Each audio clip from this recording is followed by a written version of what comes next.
Assalamualaikum warahmatullahi wabarakatuh.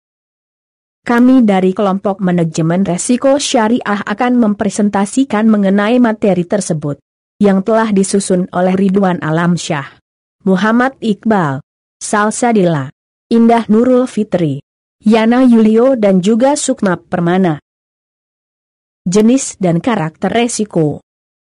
1. Jenis resiko. Secara umum resiko yang melekat pada aktivitas fungsional bank syariah dapat diaplikasikan ke dalam 3 jenis resiko, yaitu resiko pembiayaan, resiko pasar dan resiko operasional. 2. Karakter resiko. Identifikasi yang dilakukan dalam bank Islam tidak hanya mencakup berbagai resiko yang ada pada bani bank pada umumnya, melainkan juga meliputi resiko yang khas hanya ada pada bank-bank yang beroperasi berdasarkan prinsip syariah. Jenis dan karakter resiko. 3.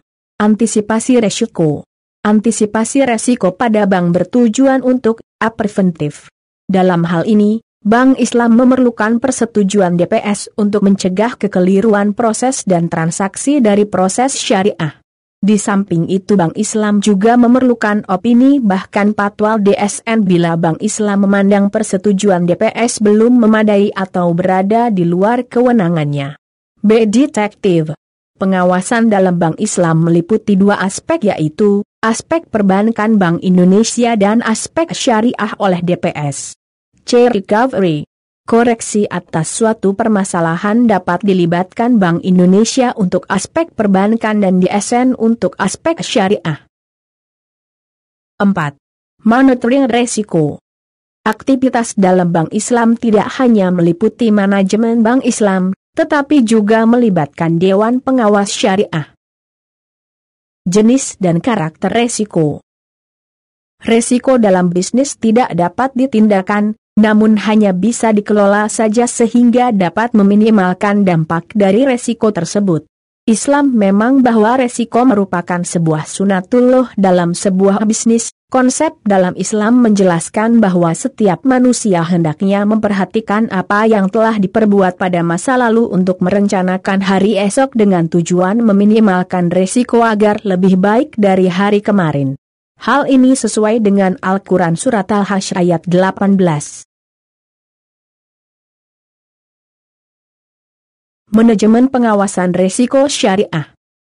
Sebagai lembaga intermediari dan seiring dengan situasi lingkungan eksternal dan internal perbankan yang mengalami perkembangan yang pesat, perbankan pada umumnya dan perbankan syariah pada khususnya, akan selalu berhadapan dengan berbagai jenis resiko dengan tingkat kompleksitas yang beragam dan melekat pada kegiatan usahanya. Manajemen pengawasan risiko syariah. Resiko-resiko tersebut tidak dapat dihindari, tetapi dapat dikelola dikendalikan. Oleh karena itu perbankan dan bank syariah khususnya memerlukan serangkaian prosedur dan metodologi yang dapat digunakan untuk mengidentifikasi, mengukur, memantau, dan mengendalikan resiko yang timbul. 1. Pemetaan resiko bisnis. 2. Alat modeling. 3. Teknik mengidentifikasi dan menilai resiko. 4. Peran internet atau intranet.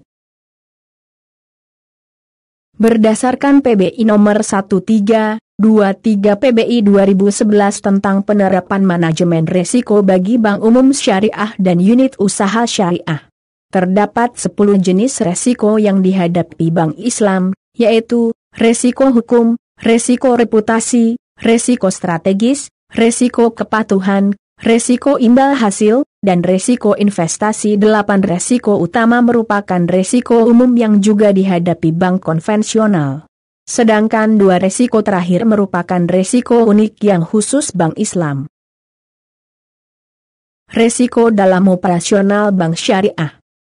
Resiko operasional memang cukup kompleks sehingga sangat sulit untuk mengukurnya. Sebagian besar teknik pengukuran resiko operasional yang ada masih sangat sederhana dan bersifat eksperimental.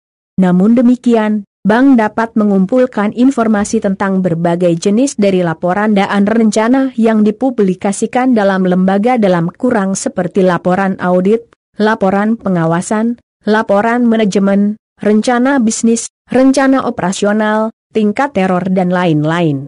Review secara cermat dan hati-hati atas dokumen-dokumen ini dapat menutup gap yang mempresentasikan potensi resiko. Data dari laporan-laporan tersebut lebih jauh dapat dikategorikan menjadi faktor internal dan faktor eksternal dan dikomprensi ke dalam kemungkinan kerugian lembaga, memonitor dan mengelola resiko. Di antaranya meliputi review secara berkala pengujian dalam kurung stress testing dan alokasi modal ekonomi dalam jumlah yang tepat. Terima kasih sudah menonton, jangan lupa di komen di kolom komentar ya sob.